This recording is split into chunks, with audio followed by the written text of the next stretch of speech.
of the tree for some branch. Okay? This is the so-called decision tree. Okay? Now, let me ask one question. If we want to measure the purity, okay, the purity for each split node, what could be the measure? Based on what you have learned so far. 来，我们要量某一个 node 里面，它的纯度 ，OK， 它的纯度最高，纯度最高指的是这个 node 里面呢只有一类的样本。Okay, there's only one single class. Okay, for all the samples in a specific node. So what could be the measure? Based on what you have learned so far, what could be the measure? Anyone? 你都学过了，对不对？你都学过。那我们可以量它的什么？ Right, very good. Got to be entropy, right? So for this case here, okay, for the terminal node here, the entropy for B1 is on the entropy. Got to be 0, right? Because there's only one class. So the probability, okay, for all the samples that come from the same class is 1. Log 1 is 0. Okay? So for B1, the purity or the entropy is 0 here, 0 here, 0 here, and 0 here. So now you know how to find the threshold, right? How to find the threshold. Should be T1, or should I put T1 here? Well, the entropy for this T1 have better than T1, then you can measure it by entropy. Okay, you can measure it by entropy. That will give you the idea how to find, and then you also have to find what feature you should select it so that the resulting node will have an entropy close to 0. 好吧，就这样啊，基本上就是这件事情。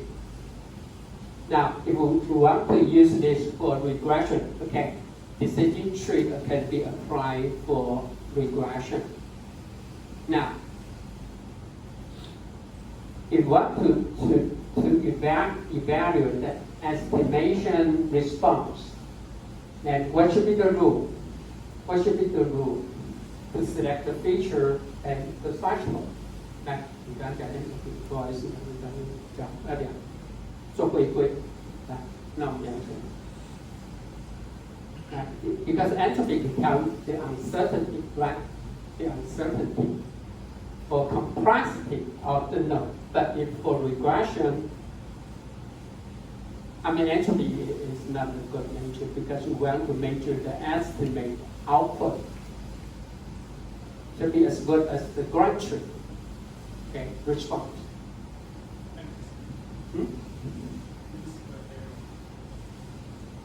Right, very good. Proofs. But make it simple. We simply just measure the variance. Okay, we measure the variance. We try to find the feature and the threshold so that the variance, the sample in some node, the variance will be minimal. Okay, the variance will be minimal.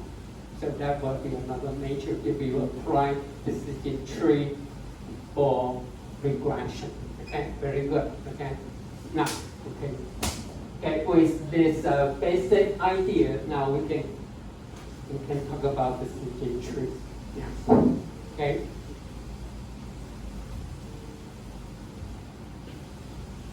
No matter what, decision tree is quite easy to understand, right? If you keep the trace of the feature and the threshold, then you will know what feature is important and why this threshold is used. Okay, that's what it doesn't like the neural network, right? Whenever you put X for time series data, then you get the output, right? But do you know why you get the result from the neural network? No, okay? It's not easy to understand the process, the decision process, but for the decision tree, it's very easy to keep trace what feature is selected and why this feature is selected and why it set up the threshold at this value. Then you can have to do some inside analysis, okay? Why you will get the conclusion like this, okay? Okay, anyway, let's go back. Let's talk about the decision tree, okay? So here, give you the example. Suppose we have 5 features, okay? I'm sorry, we have 6 features in the student tendency. And we have 3 classes, omega 1, omega 2, and omega 3. So just like one just talking about for the binary tree, the first you select the feature, okay? And then you determine the threshold. And we split it into 2 subnodes, okay? One to the left, one to the right, okay? And then we select another threshold, okay? And select, we select a feature and also the corresponding threshold. Then we can further divide it into 2 sub-nodes, okay? And for this case, all the samples come to the terminal node will belong to class 1 and class 2 and class 3, okay, and so on. Okay, so that's the example for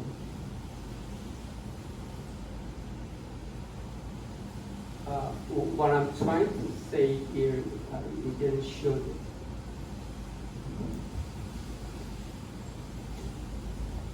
The threshold is selected does not have to be excluded, okay?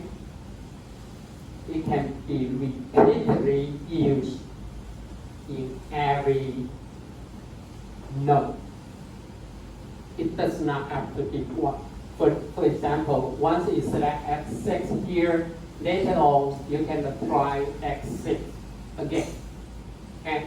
也说这个特征值可以重复使用，他没有说你选了之后就不可以用，没有这样讲。我们的最后目的呢，只是要让它把它分得很干净，就这样子。Okay? So let me say it again. The feature can be repeatedly applied, okay, for different nodes in the tree. Okay, it does not have to be excluded. Okay, I will skip some of the minor details. Let me show you some. We need some mathematics here. Okay. Now, suppose we come to node T, okay, from the previous node. Okay, suppose now we are at the current position at node T, okay, and then we will split it, okay, by some split rule to the left and to the right, okay.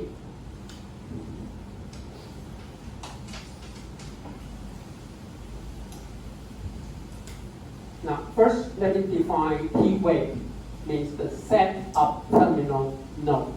For this case here, B, okay, this node, we have a 4 terminal node. 1, 2, 3, and 4. Okay, for this case, we have a 4.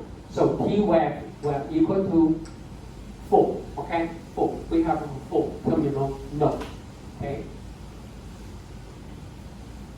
And T or TR are nothing but just intermediate or the split node, okay, from node to T, that's it, okay? So T wave will be the number of terminal nodes.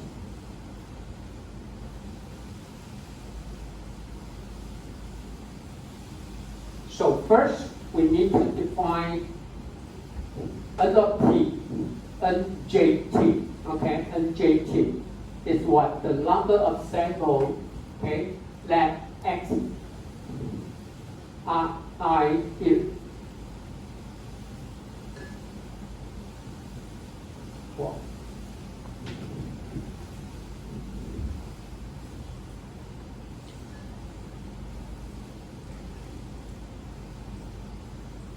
let me start from here.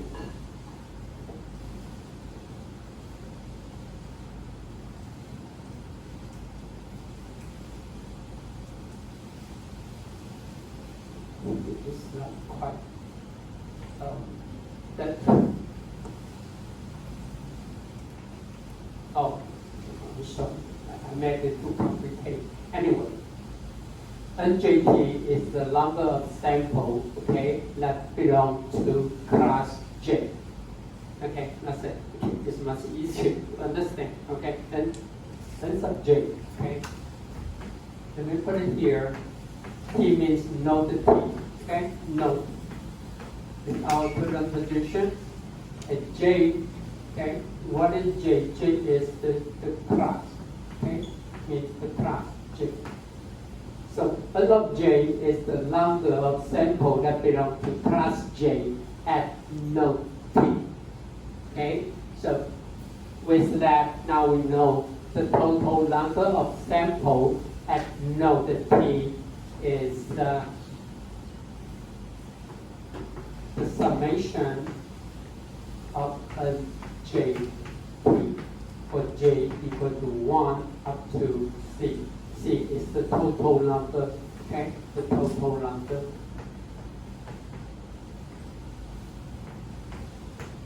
Of class, okay? We have a C classes, and J is the number of sample that belong to class J at node T. So node T is the total number, okay? Total number of samples that you can observe from node T here, okay?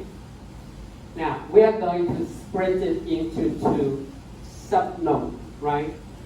So, we are going to use to split it to TL, okay? When we go to the left, and also, or you can go to the right. So we split it into two sub-nodes, okay, named TL and TL, okay, by some split rule, okay, by some split rule, which means at here we need to select what? The threshold, the feature, and also the threshold, okay, based on some criteria, okay. So further, the P of T and the probability that the sample will come to node T is given by the P of T here is given by what? N of T. What is N of T? N of T is the total number of samples at node T, right? N divided by N. N is the total number of training samples. Total number of training samples. So this is the number of samples that comes to node T. So P of T is the probability that a sample will come to node T. It's given by this equation, right? Okay. T is the total number of samples from your training data set. Okay. If you have 1,000, then this is 1,000. Okay. And this is the total number of samples at node T. Okay. So now we know, given node T, that you can see the probability, okay, for a sample that belongs to class J is given by this equation. Okay. So given, should put it here, P of omega J given T. Okay. Now we look only for node T. Okay, we don't care about any node. given node T, that the sample comes from class J is given by NJ T divided by what? N of T, right? Right, so we can understand that, right? N of T is the total number of samples at node T. NJT is the number of samples that belong to class J at node T, right? It's quite easy to understand, okay? So, what is the probability? What is the probability for PL? Okay, here. So we have a PL here.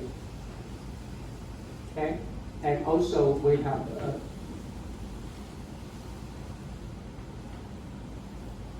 so the probability that a sample will be split to node PL and the probability that will split to TR is given by this question here. Okay? This PL, okay? A little bit complicated. This, when we look at node PL here, which is right here, okay? What is the probability? The probability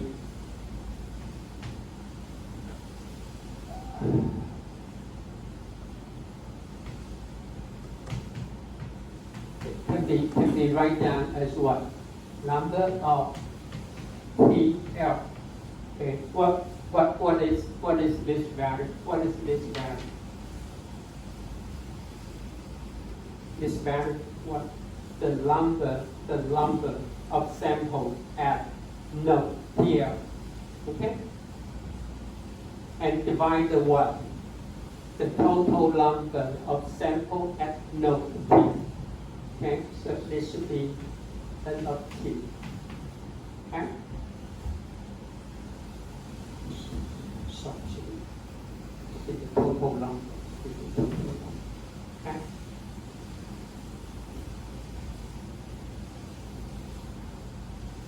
And this is the same here. Okay? So PL can be written down as a little bit complicated.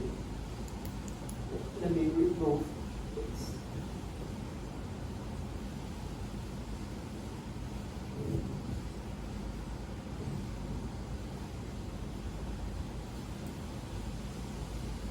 Let me write it one more time, okay?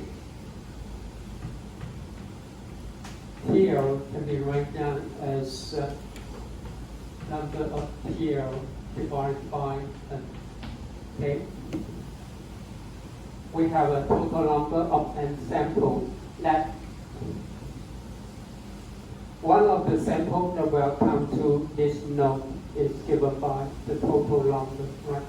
Total number in this node, then divided by the total number of N. Okay? And PL here, which and the probability that a sample will be spread to PL to the lab is given by what? Given by this, okay? It's given by PL divided by P of T. Okay?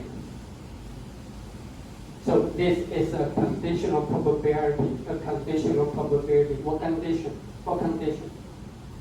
这是一个条件几率，好不好？这是一个条件几率。那为什么条件几率？因为 P 是从哪里来？是从 node T 来的，好吧？听得懂？我们现在已经在 node T。We are already at node T. Okay, given the sample at node T. So this is the conditional probability. Given P of T, what will be the probability that the node from node T will come to TL? Everyone follow? So, and this can be written down as what? N of T, okay, 因为这个是 P of T， 给 P of T here， okay? Then times, well, it should be divided by P of T, and P of T is equal to what? N of T. This is equal to N of T divided by the total number. Okay, that's P of T. Okay, P of T. The probability that a sample will come to node T is given by the total number of samples at node T.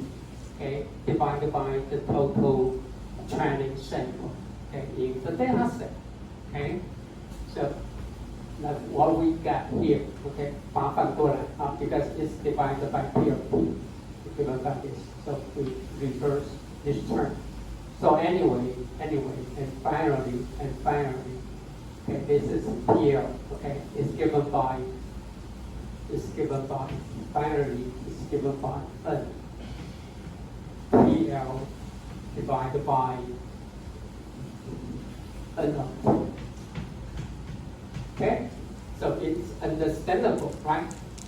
Total number of samples at node T, okay, and this the total number of samples in PR. So we know what should be the PR probability should be N P R divided by N of T, right? Everyone follow? No one saying? Okay. 这样可以吧？也就是说，我们做完以后，我们要知道它有多少的几率，然后会到左边这个 node， 有多少几率到右边这个 node。OK， 那 pair 呢，可以把它想成是这个 sample 会到 pair 的几率，那 OK， 那除以呢，因为我们已经知道了这个 node 是来自于 P， 所以它是一个条件几率啊 ，it's a conditional probability. Anyway, that's eventually that's what we got for PL and PL, okay? And PL and PL, okay? So if you follow me, I'm kind of too slow, okay? So I can remove it now, okay? I can remove all this now. That's finally what we got here. We have PL and PL, okay?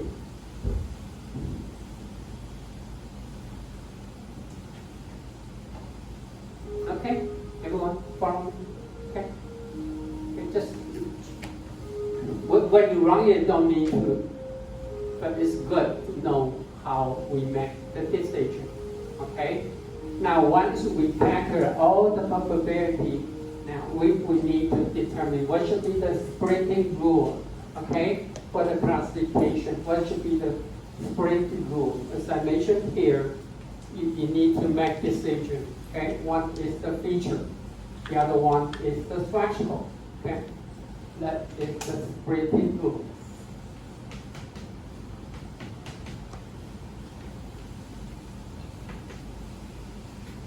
What feature to select and what should be the threshold? So, as I mentioned, for classification, we go for the entropy. Okay, for regression, we try to minimize the variance. But in decision tree, we don't just measure the entropy, okay? But before that, we need to something to evaluate the impurity, okay? Impurity function. Now, definitely, it got to be entropy. But the splitting rule is based on what? We try to find the threshold and the feature that will give you the maximum improvement on the impurity. 也就是说，我们现在谈的不是它的不纯化，不是连它，我们是谈我们该选什么样子的 feature 跟 threshold， 所以呢，可以让它的不纯度呢改善最大化。听得懂 ？But anyway, to the end, it's still something to do with the entropy, but we try to find the splitting rule that will maximize the improvement okay, of the impurity, okay? So we try to find the spring, okay, that will result in the minimum, okay, or the improvement of impurity, okay? So that's it. Okay, take a break. Okay. I'm too slow. I'm supposed to finish this in 1 hour.